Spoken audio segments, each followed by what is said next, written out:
Apa yang terjadi? Praktek banyak, praktek bayar. Bayar 20 juta, 30 juta. Itu real untuk bisa dapat slot.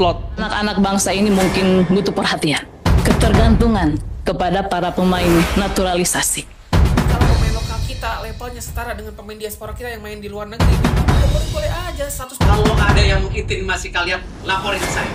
Pak, titip ya, PSSI titip ya. Saya langsung bilang.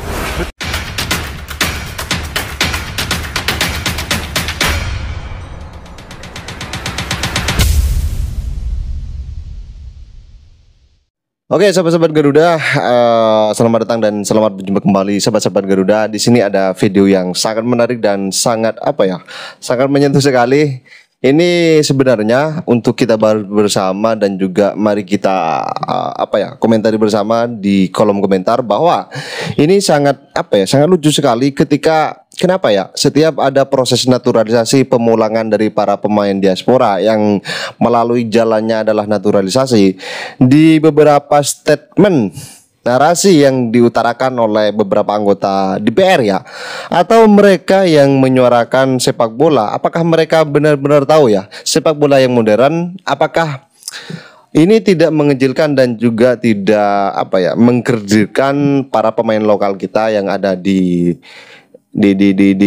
liga kita ataupun di DSSB kita. Jadi persaingan di ajang di mana timnas Indonesia yang semakin levelnya meningkat ini tentunya semakin pula bagaimana persaingan untuk bisa lolos, untuk bisa bagaimana bertanding dan juga bermain kuat di timnas Indonesia. Naturalisasi pemain, saya yakin ke depannya anak-anak generasi kita tidak ada lagi yang akan main bola. Kenapa? Anak generasi kita bermain bola karena ada yang diharapkannya. Kedepannya dia bisa menjadi pemain profesional. Jadi tidak ada lagi gunanya kita mengadakan kompetisi Liga 1, Liga 2, Liga 3, dan Liga 4. Dan bahkan tidak ada juga gunanya kita untuk piala Surakhir. Jadi kalau saya tidak setuju kalau semua pemain PSSI itu naturalisasi. Kalau boleh kita bagi 50%, 50%. Itu adil. Jika berbicara dalam jangka pendeknya, tentunya naturalisasi ini memang dibutuhkan di dalam pengembangan sepak bola kita. Tetapi tentunya apabila kita berbicara untuk jangka panjang, mungkin PSSI dan juga Kemenpora bisa lebih fokus di dalam pembangunan dan juga pengembangan para atlet sepak bola yang ada di Indonesia, yang ada di dalam negeri. Kami dari fraksi Partai Nasdem tentunya menyetujui naturalisasi untuk saudara Oleh, saudara Dion, dan juga saudara Tim. Dan tentunya kita menunggu kontribusi terbaik yang mereka miliki untuk membantu tim nasional sepak bola kita di dalam meraih prestasi yang lebih baik lagi di tingkat internasional. Dan kami pun menitipkan kembali bahwa banyak sekali anak-anak bangsa yang memiliki talenta di dunia sepak bola ini yang memerlukan pembinaan. Oleh karena itu, Mas Menteri, sekali lagi, anak-anak bangsa ini mungkin butuh perhatian. Agar ke depan, jangan kita ketergantungan kepada para pemain naturalisasi. Kita berharap suatu saat timnas sepak bola kita bisa menunjukkan prestasinya di tingkat internasional, di mana di situ lebih banyak diisi oleh putra-putri yang lahir dan besar di negara ini. Jadi apa yang dikatakan oleh DPR barusan itu adalah mungkin ya beliau ingin mengutarakan sebuah statement tentang persoalan sepak bola. Kenapa kalau dulunya kok masih belum selesai-selesai ya. Mereka yang dulu-dulunya kontra terhadap atau memberikan kritikan tajamnya kepada pemain diaspora, sekarang kok malah apa itu ya, komentarnya kok seperti sedang membingungkan. Jadi sahabat-sahabat Garuda, jadi bagaimana silahkan ditulis di kolom komentar. Dan ini sebenarnya ada video lama, mungkin para oknum DPR dan juga oknum Akamsi dan juga lokal pret pemujanya. Simak baik-baik pernyataan dari berikut ini. Pemilik klub kita bahkan yang di senior pun juga sebenarnya males. Diwajibkan setiap klub Liga 1 harus punya tim akademinya. Apa yang terjadi? Nggak making money gitu. Membuat mereka jadi males. Mereka pakai SSB. Mereka ngerasa ini mah untuk menggugurkan kewajiban aja ikut Elite Pro Academy. Akhirnya dia hijack itu pemain-pemain SSB, dia ganti seragamnya dengan klub-klub mereka main. Apa yang terjadi? Banyak praktek bayar. Jadi mimpi-mimpi orang tua itu untuk mendorong anaknya menjadi pemain profesional tuh sangat besar sekali. Sampai mereka mau bayar untuk ikut Elite Pro Academy yang belum tahu juga nasibnya setelah itu mau kemana. Itu mereka rela bayar 20 juta, 30 juta. Itu real untuk bisa dapat slot untuk main. Karena SSB-nya itu kan dia bayar juga ke klubnya untuk dapat lisensi bisa main. Terus dia gantinya gimana? Dia pungut bayaran dari seleksi-seleksi di semua daerah. Dia ambil siapa yang mau bayar, dia main. Kualitas macam apa yang mau didapat dari cara Masih ada aja anggota DPR yang kelakuannya atau pemikirannya aneh coy. Maaf nih Pak, bukan menggurui, tapi Bapak harusnya lebih pintar dari saya. Tapi kenapa saya atau masyarakat yang harus ngasih penjelasan ke Bapak? Bapak gak setuju naturalisasi, terus Bapak ngomong kalau semua pemain timnas diisi naturalisasi, terus apa gunanya BRI Liga 1? Kalau kayak gitu mending bubarin aja, kata Bapak. Pak nih, di Liga 1 itu bukan cuma pemain doang, banyak aspek yang ada di sana. Bukan yang diuntungkan tuh bukan pemain doang, itu perputaran ekonominya triliunan, UMKM untung, pemain untung, tempat para atlet kita mengembangkan bakat, terus hiburan juga buat kita. Terus Bapak nyuruh bubarin kan kocak. Saya nanya aja ke Bapak nih, apa guna Bapak DPR kalau negara Indonesia gak mau maju-majukan sama kayak gitu? Terus Bapak ngomong program naturalisasi menghancurkan mimpi anak bangsa buat main di timnas. Lah kocak. Kalau anak-anak kita nih, anak-anak bangsa kita pemikirannya kayak gitu, berarti mereka belum pantas main di timnas Indonesia. Mentalnya cemen kayak Bapak. Terus Bapak ngomong gini Pak, lagian yang dinaturalisasi itu kan udah jelas, itu tuh udah ada darah keturunan Indonesia, ada sejarahnya di Indonesia orang tua mereka itu. Bukan orang asing tiba-tiba datang ke Indonesia lagi liburan kita tarik buat jadi pemain naturalisasi, kan enggak. Mereka tuh bangga bahwa negara Indonesia, mereka mengharumkan bendera negara Indonesia di kancah internasional. Terus Bapak ngomong nih, harusnya ngusul nih Bapak, harusnya timnas Indonesia diisi 50% lokal, 50% naturalisasi. Lah kocak lagi.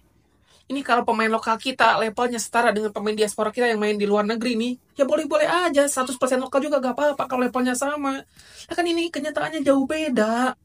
Ini pemain naturalisasi diaspora kita yang di luar nih, dan ini pemain Liga 1 kita di sini nih, jauh levelnya. Ya kalau pakai lokal nih gak akan maju-maju. Kita juga 80 tahun kan merdeka pakai lokal nih, jangankan lolos Piala Asia. Juara AFF pun susah. Balik lagi Pak, yang main di timnas itu pemain terbaik, yang punya mental, pemikiran pokoknya yang terbaik dari segala aspek. Capek banget. Jadi sangat jelas bagaimana pertarungan dan juga bagaimana dulu-dulunya para pemain dari SSB anak usia dini, bagaimana untuk bisa bermain dan juga prosesnya. Ini kan sangat lucu sekali ya. Jadi masa saat ini ketika dibangun oleh Bapak Erick Thohir adalah melawan mafia, melawan bagaimana kecurangan-kecurangan yang terjadi di liga kita saat ini sudah mulai diberantas. Bahkan di Liga 2 sekarang dengan ada sebuah statement dari Bapak Erick Thohir yang berikut ini. Kalau ada yang mengintimidasi kalian, laporin ke saya.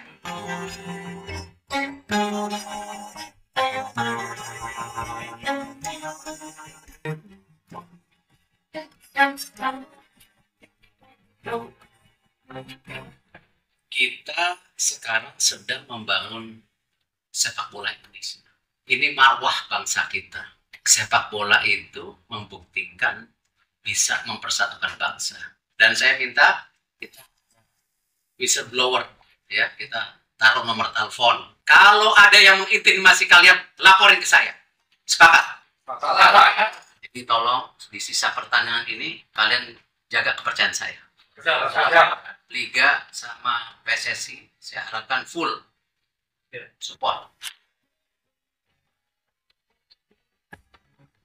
Apapun yang menjadi gebrakan dan juga bagaimana perjuangan Bapak Erick Thohir dalam membangun sepak bola Indonesia dari timnas kemudian liga dalam masa jabatan sebagai PSSI saat ini, tentunya sampai detik ini, sampai saat ini kita masih bahwa Bapak Erick Thohir masih terbaik dari yang baik. Sahabat-sahabat Garuda, mari kita simak bersama seperti apa dan juga bagaimana sebuah persiapan di mana timnas Indonesia di round 3 kualifikasi Piala Dunia 2026 zona Asia ini akan menghadapi pertandingan pertamanya di tahun 2025 dengan tandang ke Sydney, yaitu melawan Australia, dan setelah itu pulang ke GBK melawan Cina dan Bahrain, kemudian tandang lagi ke Jepang. Dan sahabat-sahabat Garuda, mari kita simak bersama dan tanggapan kalian silakan ditulis di kolom komentar. Dokter timnas di era Sintayong, Dokter Choi kabarnya kembali ke timnas ke U17, itu betul atau enggak? Saya luruskan ya, kalau Choi itu bukan dokter ya. Choi itu fisioterapi, tapi memang kualitasnya luar biasa, cukup bagus, cukup baik, profesional dia bekerja. Dan saya sudah diperintah oleh Ketua Umum untuk menyampaikan kepada Choi untuk segera kembali ke timnas U17 untuk membantu Coach Nova. Ke senior tidak, Pak? Berarti? Tidak, 17. Artinya dengan 3 pemain ini dari dobrak PPSI, yakin Pak ya, dari dobrak Indonesia akan lebih maju? Ya pasti dong. Dengan terutama ini kan waktu dekat ini yang kita utamakan itu adalah bagaimana supaya timnas senior di kualifikasi round 3 ini betul-betul mempunyai daya juang yang lebih bagus, mempunyai kualitas tambahan yang lebih bagus, dan tentunya kita bisa mendapatkan poin lah di setiap pertandingan. Jairo. Itu nanti ya, saya belum bisa jawab.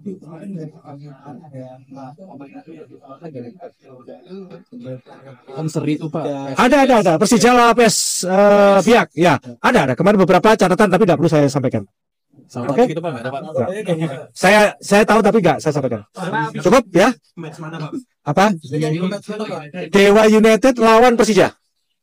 Oke, cukup ya? Itu pertimbangan Pak Kurniawan ke timnas U20 balik lagi. Kurniawan juga salah satu kandidat yang saat sekarang ini ikut seleksi untuk asisten senior. Sekali lagi, saat sekarang ini semua sedang seleksi. Nanti hasilnya akan diumumkan oleh Ketua Umum kalau sudah memang ada hasilnya.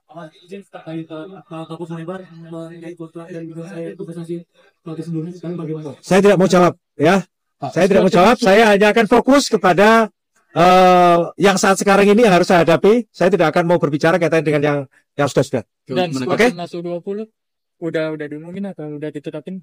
Hari ini diumumkan, sebentar lagi. Ditunggu aja, akan diumumkan. Sama nggak kira-kira dari yang mandiri? 23 yang yang akan diumumkan. Tunggu aja, sebentar lagi PSSI akan diumumkan. Untuk menegaskan berarti Ole itu akan di ujung tombak ya, nggak melebar ke wing kanan, wing kiri. Itu kalau itu kan semuanya itu kan pelatih. Semuanya itu kan pelatih. Kalau tugas saya akan menjamin para pemain tenang, nyaman.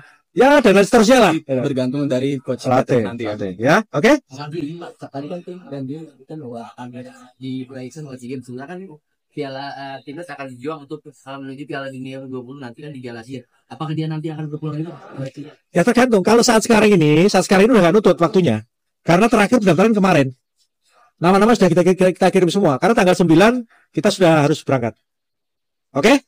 Clear ya?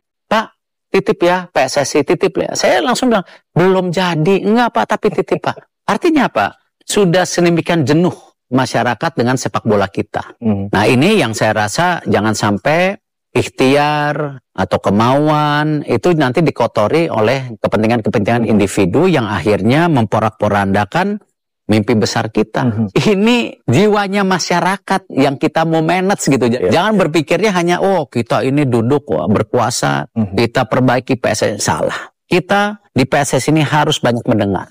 Banyak mendengar aspirasi, keinginan dari masyarakat, supporter, semua jiwa-jiwa yang pernah terkecewakan karena ada harapan besar dengan sepak bola Indonesia. Banyak voters menginginkan. Dan itulah yang saya ketuk hati mereka. Ayo, kalau kita sama-sama ingin perbaikin, kita semua juga harus perbaiki diri kita. Dan pemilihan ini, tanggal 16 Februari, ini bukan siapa dan kenapa. Tapi hatinya memang sama, punya visi sepak bola seperti ini. Pakai hati. Kalau nggak pakai hati, jangan, percuma. Kita harus awali dari sepak bola yang bersih. Itu dulu. Punya nyali, benar-benar tidak konflik, harus buat perbaikan. Dan ini kita harus bongkar sistemnya semua. Oke, sahabat-sahabat Garuda, saya rasa cukup statement barusan. Jadi bagaimana tanggapan kalian? Silahkan ditulis di kolom komentar dan jangan lupa like dan subscribe channel ini agar kalian tidak ketinggalan informasi penting khususnya Timnas Indonesia. Salam sepak bola keren, salam sepak bola bersih bersama Bapak Iktohi Timnas Garuda Jaya. Bersama saya, salam olahraga. Kita Garuda.